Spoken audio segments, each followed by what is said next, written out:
कैसा ये इश्क है।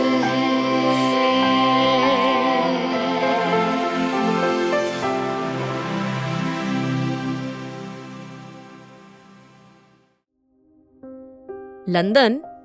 जैसे ही कियारा ने पीछे देखा तो आरोन बड़े आराम से उसको देख रहा था। आरोन की आवाज पे अनय गुस्से से बोला, यहाँ क्या कर रहे हो तुम? अब हस्बैंड वाइफ साथ में टाइम भी स्पेंड नहीं कर सकते?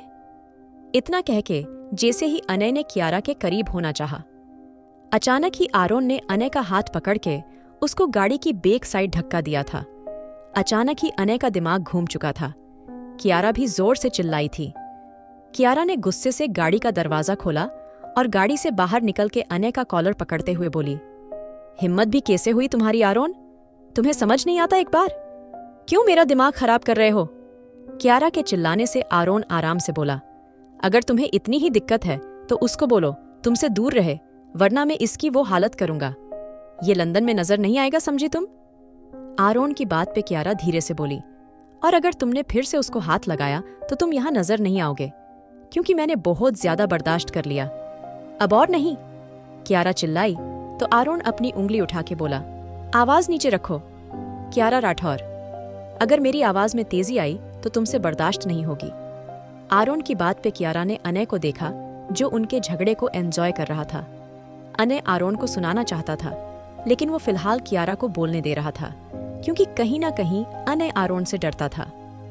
कियारा ने अनय को देखा और ड्राइविंग सीट खुद संभाल के आरोन की आंखों के सामने से गायब हो गई। वहीं आरोन के चेहरे पे गहरी मुस्कान आ गई थी। आरोन आराम से बोला, कोई बात नहीं, लिटिल स्टॉकर, जल्द ही तुम्हें तुम्हारी शादी का तोहफा मिलेगा। बस कुछ दिन और, इतना कह के आरोन भी चला गया था। Sky villa. आज आर्या और तारा घर आ गई थी। आर्यन आर्या को सहारा देते हुए अंदर ला रहा था। तभी अचानक आर्या के मुंह से हल्की से चक्कर आए थे, क्योंकि उसके अंदर अभी भी वीकनेस थी। आर्यन आर्या का चेहरा पकड़ते हुए बोला, क्या हुआ, तुम ठीक हो ना? आर्यन की बात पे आर्या ने सर हिलाया। तभी आर्यन उसको गोद में उठाते हुए बोला, मैंने पहले ही कहा था, मैं गोद में ले चलता हूँ, लेकिन शायद तुम्हें आदत है सुनने की। आर्यन की बात पे आर्या ने कुछ बोलना चाहा, लेकिन तब तक आर्यन ने उसको गोद में उठा लिया था। पीछे खड़े राघव और रूहेल दोनों आर्यन के इस रूप से हैरान रह गए थे, क्योंकि ये दोनों के लिए नया था। आर्यन ऐसे किसी की केयर कर रहा था। शायद कियारा की बातें उस पे गहरा असर करके गई थीं। आर्यन आर्या को लेकर रूम में आ गया था। राघव तारा को देखते हुए बोला, आपको तो कोई हेल्प नहीं चाहिए तारा जी? राघव की बात पे तारा ये घुर के राघव को देखा था। तारा धीरे से बोली, तुम फिक्र मत करो, मैं अपने पैरों पे चल सकती हूँ, टेंशन मत लो। तारा की बात पे रूहेल आराम से बोला, राघव, तुझे नहीं लगता तू कुछ ज्यादा ही फिक्र दिखा रहा है? जिन लोगों को प्यार की आदत नहीं होती उन्हें प्यार देना भी चाहिए, क्योंकि वो लोग सिर्फ और सिर्फ धोखा देना जाने हैं और धोखा देके ही खुश रहते हैं। एम आई राइट? रूहेल की बात पे तारा मुस्कुरा के बोली, बहुत अच्छी बात है। राघव, मुझे लगा तुम लोगों को सिर्फ मारना आता है, लेकिन तुम तो बड़ी अच्छी बातें बना लेते हो, है ना? तारा की बात पे राघव बाहर जाते हुए बोला, मैं तो चला भाई, तुम दोनों अपना झगड़ा खुद सुलझाओ। राघव की बात पे तारा ने गुस्से से रूहेल को घुरा था। रूहेल भी तारा को उस है नफरत से देख रहा था। तारा रूहेल की आंखों में देखते हुए बोली, शायद तुम्हें कम सुनाई देता है। मिस्टर रूहेल, मैं पहले ही बता चुकी हूँ, उस दिन तुम मुझे अपने साथ लेके गए थे। शायद तुम्हें एक बार सुनाई नहीं देता, इसलिए तुम बार बार एक ही बात को लेके मुझे परेशान करते हो। तारा की बात पे रूहेल आराम से बोला, तुम्हें ये सब सोचने को कोई जरूरत नहीं तारा, क्योंकि मुझे कोई फर्क नहीं पड़ता। उस दिन मैं तुम्हें लेके गया या तुम मुझे लेके आई, इसलिए बेहतर होगा अपनी अक्ल मत चलाओ। रूहेल ने इतना कह के तारा को देखा और अपने रूम में चला गया। रूहेल के जाने के बाद तारा गुस्से से बोली, अगर मेरी जगह इसके हाथ पैर टूट जाते कौन सा कुछ हो जाता। रूहेल, तुम्हारा दिमाग खराब ना करा ना तो कहना तुम, खाने की जगह जहर दूंगी। तुम्हें मैं जहर? तारा नफरत से बोली और वो भी अपने कमरे की तरफ चली गई। वहीं रूम में आर्यन आर्या को लेटाते हुए बोला, तुम ठीक हो? आर्यन की बात पे आर्या धीरे से बोली, हाँ ठीक हूं, लेकिन एक बात पूछूं तुमसे? आर्या की बात पे आर्यन ने उसकी आंखों में देखा। तभी आर्या धीरे से बोली, ये केयर का ड्रामा कब तक चलेगा? उसके बाद तुम फिर से मुझे ऐसे ही ट्रीट करोगे? आर्या की बात पे आर्यन उसका हाथ पकड़ते हुए बोला, I am so sorry. Arya, जानता हूं जो हुए उसमें मेरी गलती थी, लेकिन अब तुम प्लीज वो बातें मत याद करो, मुझे बिल्कुल अच्छा नहीं लग रहा। आर्यन की बात पे आर्या धीरे से बोली, मुझे तुम पे यकीन नहीं। आर्यन, जरा भी यकीन नहीं। तुमने मुझे बहुत बुरी तरह हर्ट करा है, मेरे दिल के टुकड़े करे हैं, ये टुकड़े नहीं जुड़ेंगे कभी नहीं। आर्या की बात पे आर्यन उसके हाथ को पकड़ते हुए बोला, और वो दर्द भी मैं ही ठीक करूंगा, वो दुख भी मैं ही दूर करूंगा, उसके लिए तुम्हें ट्रस्ट करना होगा, समझ रही हो ना? आर्यन की बात पे आर्या ने सर हिलाया तो आर्यन ने उसके चेहरे को पकड़ पे अपने होंठ उसके होंठों से जोड़ लिए थे। अचानक इस हरकत से आर्या हैरान रह गई थी। थोड़ी देर आर्या के होंठों को टेस्ट करने के बाद आर्यन ने उसको धीरे से छोड़ दिया था। आर्या ने आंखें उठा के आर्यन को देखा था। इससे पहले आर्या कुछ कहती, आर्यन उसको देखते हुए बोला, आराम करो। आर्या आर्यन से कुछ और भी कहना चाहती थी, लेकिन तब तक आर्यन चला गया था। आर्यन के जाने के बाद आर्या के होंठों पे प्यारी सी मुस्कान खिल गई थी। लंदन, अनाया ने शादी की शॉपिंग शुरू कर दी थी और अनाया अपनी बहन की शादी में कोई भी कमी नहीं छोड़ना चाहती थी, इसलिए अनाया आज बहुत दूर आई थी शॉपिंग करने, लेकिन उसको यहाँ कुछ पसंद नहीं आया था। शाम भी हो गई थी और स्नोफॉल भी शुरू हो गई थी। अनाया खुद से ही बोली, क्या यार, अनाया, नानी ने बोला था ना ड्राइवर को ले जा, लेकिन नहीं, तुझे किसी की सुननी नहीं होती अनाया। अनाया ने अपनी गाड़ी जे से ही स्टार्ट करी, उसकी गाड़ी स्टार्ट ही नहीं हो रही थी। इतनी कोशिश करने के बाद भी अनाया की गाड़ी स्टार्ट ही नहीं हो रही थी। ये इलाका भी जंगल साइड था और जिस डिजाइनर से अनाया मिलने आई थी वो भी यहाँ नहीं मिली थी। अभी अनाया कुछ सोच ही रही थी, तभी किसी ने उसके कांधे पे हाथ रखा था। आखिर क्या करेगी अब अनाया? क्या चल रहा है आरोन के दिमाग में? लंदन अनाया ने पीछे देखा तो उसकी ही डिजाइनर खड़ी थी। अनाया मुस्कुरा के बोली, ओह मिस जूली, आप यहाँ हैं? मैं कब से आपका वेट कर रही हूँ। अनाया की बात पे जूली धीरे से बोली, oh so sorry my darling. Anaya, मैं अभी बस निकल रही हूँ, मेरे एक क्लाइंट की ड्रेस फिट नहीं हो रही, मुझे जल्दी ही जाना पड़ेगा, आज उसकी शादी है, मैं कल तुमसे मिलती हूँ। जूली की बात पे अनाया कुछ कहना चाहती थी, लेकिन तब तक जूली जा चुकी थी। अनाया ने बुरा सा मुंह बनाया था। स्नोफॉल तेज हो रही थी। अनाया खुद से ही बोली, यार ऐसे तो मैं यही फंस के रह जाऊंगी, यहाँ तो कोई जगह भी नहीं है ऐसी, क्या करूं मैं? अनाया खुद से ही बोली। तभी उसके दिमाग में कुछ आया और उसने जल्दी से गाड़ी का दरवाजा खोला, लेकिन दरवाजा लॉक था। अनाया खुद से बोली, ओह गॉड नहीं, प्लीज प्लीज गॉड, ऐसा मत करना प्लीज। अनाया ने अपने आसपास देखा। मैं तो की लेकर बाहर आई हूँ, उसके बाद मैंने बस जूली सी बात की थी। ओह गॉड, यहाँ तो कोई टैक्सी भी नहीं मिलेगी, मेरा फोन भी अंदर है, करूँ अब? अनाया खुद से ही बोली।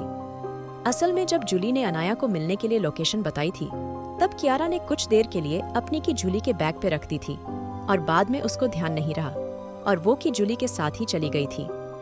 अनाया अपना सर पकड़े बैठी थी, उसको ठंड भी लगने लगी थी। अनाया अपनी गाड़ी में रखे अपने फोन को देख रही थी। अंदर गाड़ी में काफी गर्माहट भी था, लेकिन यहाँ तो अनाया ठंड में तड़प रही थी। यहाँ तो आसपास कोई गाड़ी भी नहीं थी। अभी 1 घंटा गुजरा था जब अनाया के पास एक गाड़ी आके रुकी थी। अनाया ने अपना सर उठा के देखा तो उस गाड़ी से कोई निकल के बाहर आया था। अनाया ने जैसे ही उस इंसान पे गौर करा, उसको याद आया, ये तो वही था जो उसको स्काई आइलैंड में मिला था। अनाया ने खुद के दिमाग पे जोर डाला तो उसको याद आया, ये आरोन का दोस्त था, लेकिन ये इस वक्त यहाँ क्या कर रहा था? राघव अनाया के कांधे पे हाथ रखते हुए बोला, एक्सक्यूज मी, आप ठीक है ना?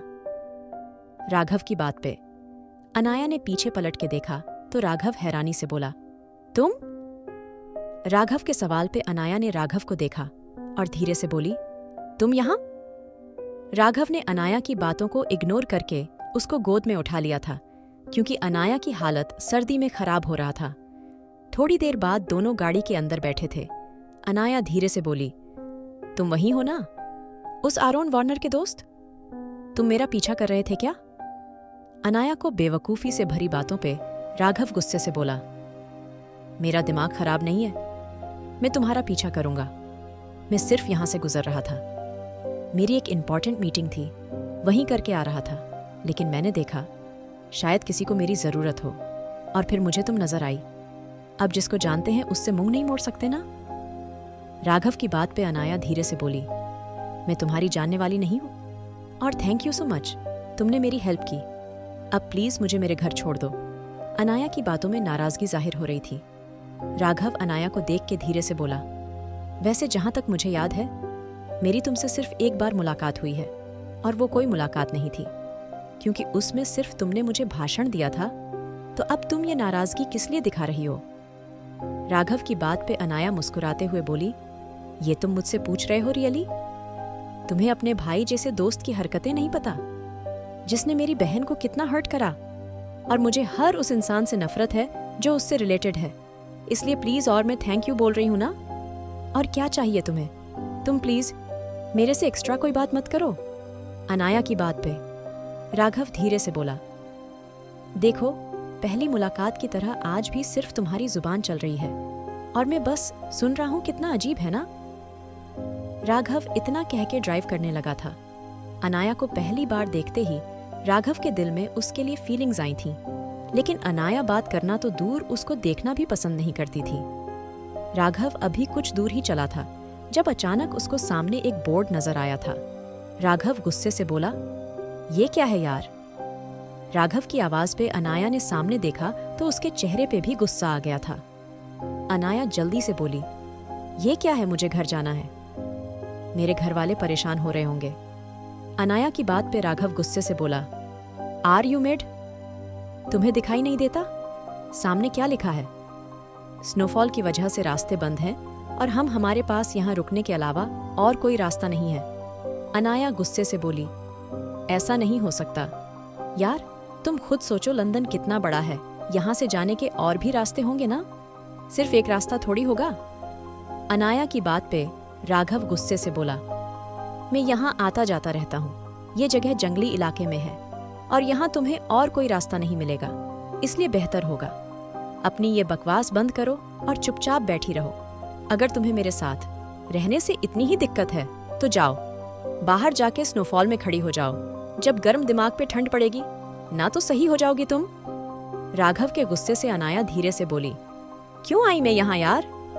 अनाया की बात पे राघव उसको अपना फोन देते हुए बोला, ये लो, अपने घर कॉल कर लो, जिसका नंबर याद हो उसको कर को, वैसे मेरे पास कियारा का नंबर है, उससे भी बात कर सकती हो। अनाया राघव का फोन छीनते हुए बोली, हाँ, कियारा का नंबर तो होगा ही तुम्हारे पास, मेरी बहन का जीना हराम जो कर रखा है तुमने।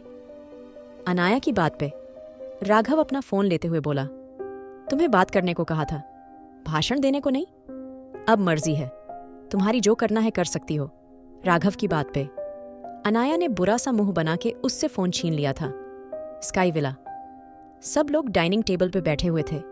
आरोन रूहेल को देखते हुए बोला, राघव कहाँ है?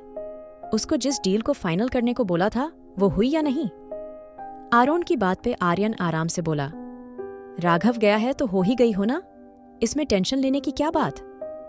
आर्यन की बात पे रूहेल धीरे से बोला, उसको गए हुए काफी टाइम हो गया है, और मुझे नहीं लगता वो अब तक डील ही कर रहा होगा, एक बार तुम्हें उसको कॉल करना चाहिए।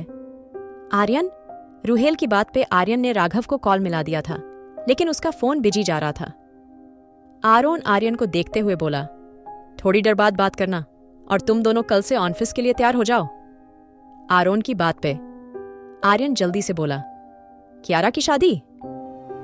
आर्यन की बात पे आरोन अपनी आईब्रो ऊपर करते हुए बोला, ये तुम कुछ ज्यादा ही एक्साइटेड नहीं हो रहे उसकी शादी के लिए? तुम्हें नहीं लगता तुम उसको अपनी सगी बहन मानने लगे हो? आरोन की बात पे आर्यन आराम से बोला, मानने नहीं लगा हूं, आरोन है वो मेरी बहन, और मैं बहुत ज्यादा एक्साइटेड हूं उसकी शादी के लिए। और यार, इंडिया भी जाना हो जाएगा, वरना सालों हो गए इंडिया छोड़े हुई, कम से कम हम अपने देश भी चले जाएंगे। आरोन डिनर करते हुए आराम से बोला, हम नहीं, तुम में कहीं नहीं जा रहा, मेरे पास इतना फ्री टाइम नहीं है, तुम्हें जो करना है शौक से करो। इतना कह के आरोन उठ गया था। रूहेल राघव को देखते हुए बोला, तुम्हें नहीं लगता आरोन कुछ अजीब है? मेरा मतलब है वो कियारा को किसी को देखने भी नहीं देता, और अब देखो वो कैसे कियारा को इग्नोर कर रहा है? उसकी शादी होने वाली है यार, ये की छोटी बात है। लेकिन आरोन को कोई फिक्र ही नहीं। रूहेल की बात पे आर्यन धीरे से बोला, पता नहीं, लेकिन मुझे पूरा यकीन है वो जो भी करेगा सही करेगा। और वैसे भी हमें हमारी बहन की शादी की फिक्र करनी चाहिए। 1 हफ्ता बचा है उसकी शादी में। आर्यन की बात पे रूहेल मुस्कुरा के उसको देखा था। राठौर मेंशन। कियारा अपने कमरे में इधर उधर घूम रही थी। उसका दिमाग खराब हो रहा था। अनाया को गए हुए काफी वक्त हो गया था। वो अब तक नहीं लौटी थी। घर में भी सब काफी परेशान थे। कियारा ने इतनी बार अनाया का फोन ट्राई कर लिया था, लेकिन वो फोन ही नहीं उठा रही थी। कियारा अभी नीचे जा ही रही थी जब उसके फोन पे राघव का फोन आया था। कियारा फोन उठाते हुए बोली, हाँ राघव भाई, बताओ क्या हुआ? कियारा की आवाज सुन के अनाया जल्दी से बोली, कियारा मैं हूं अनाया। अनाया की आवाज पे कियारा हैरानी से बोली, तुम राघव भाई के फोन से? कियारा के सवाल पे अनाया ने उसको सब बता दिया था। कियारा गुस्से से बोली, इसलिए तुम्हें नानी कहती हैं, लेकिन तुम्हें आदत नहीं है सुनने की। अगर आज राघव भाई वक्त पे ना आते तो? कियारा की बात पे अनाया राघव को घुर के बोली, वह रहने दो कियारा, तुम भी इन लोगों की तरह बातें कर रही हो। ये इतने अच्छे नहीं हैं। हर्ट किया है इन्होंने तुम्हें। अनाया की बात पे कियारा धीरे से बोली, अनाया, उसमें राघव की गलती नहीं और तुम्हें अभी कुछ नहीं पता। खैर तुम सेफ हो। अब मुझे यकीन हो गया राघव भाई तुम्हारा ध्यान रखेंगे, लेकिन मुझे अब घर वालों से झूठ बोलना पड़ेगा, क्योंकि एक सच से उनके 100 सवाल उठेंगे। कियारा की बात पे अनाया धीरे से बोली, प्लीज संभाल लेना। इतना कह के अनाया ने फोन काट दिया था। कियारा ने गहरी सांस लेके अपना फोन साइड में रखा और नीचे चली गई। कियारा को देख के मीरा जल्दी से बोली, कियारा बात हुई? अनाया से कहाँ है वो? मीरा की बात पे कियारा धीरे से बोली, बुआ, वो अनाया झूली के पास गई थी, लेकिन आप जानती हैं आज स्नोफॉल हुई है और वो इलाका भी जंगल की तरफ है, इसलिए अनाया वहीं जूली के साथ रुक गई। कल सुबह आ जाएगी, आप प्लीज टेंशन मत लीजिए। कियारा की बात पे रंजना जी धीरे से बोली, बेटा उसको फोन तो उठाना चाहिए था ना, और फोन उठा के बता हो देती। रंजना जी की बात पे कियारा धीरे से बोली, अच्छा छोड़िए, ये सब नहीं ध्यान होगा उसको, आप अब परेशान मत होइए, वो आ जाएगी सुबह। कियारा की बात पे सबने सुकून का सांस लिया था और सब डिनर के लिए बैठ गए थे। थोड़ी देर बाद सब अपने रूम में चले गए थे। कियारा भी अपने रूम में जा ही रही थी जब उसके फोन पे डिसूजा का कॉल आया था। कियारा गुस्से से बोली, इस आदमी की जरूर कोई का कोई दिक्कत है, तभी तो हर बार मुझे कॉल करके परेशान करता है। कियारा ने इतना कह के अपना फोन बंद कर दिया था। तभी उसके फोन पे आरोन का कॉल आया था। कियारा ने अपना सर पकड़ लिया था। कियारा अपना फोन उठाते हुए अपने रूम में चली गई थी। कियारा ने जैसे ही फोन उठाया, आरोन गुस्से से बोला, फोन उठाने में इतनी देर लगती है? आरोन की बात पे कियारा आराम से बोली, हाँ मुझे लगती है तुम्हें कोई दिक्कत है। कियारा की बात पे आरोन उसको इग्नोर करते हुए बोला, तुम्हारे घर के बाहर कौन है? आरोन की बात पे कियारा हैरानी से बोली, व्याट? आरोन गुस्से से बोला, तुम फिलहाल बालकनी में हो, चेक करो नीचे कौन है। आरोन की बात पे कियारा गुस्से से बोली, तुम मुझ पे नजर रख रहे हो? कियारा की बात पे आरोन गुस्से से बोला, जो बोला वो करो। आरोन के गुस्से से डर के कियारा ने नीचे झांका था। आखिर कौन है राठौर मेंशन के बाहर? क्या सच में आरोन रख रहा है कियारा पे नजर? जानने के लिए सुनिए the devil's seduction, innocence fall.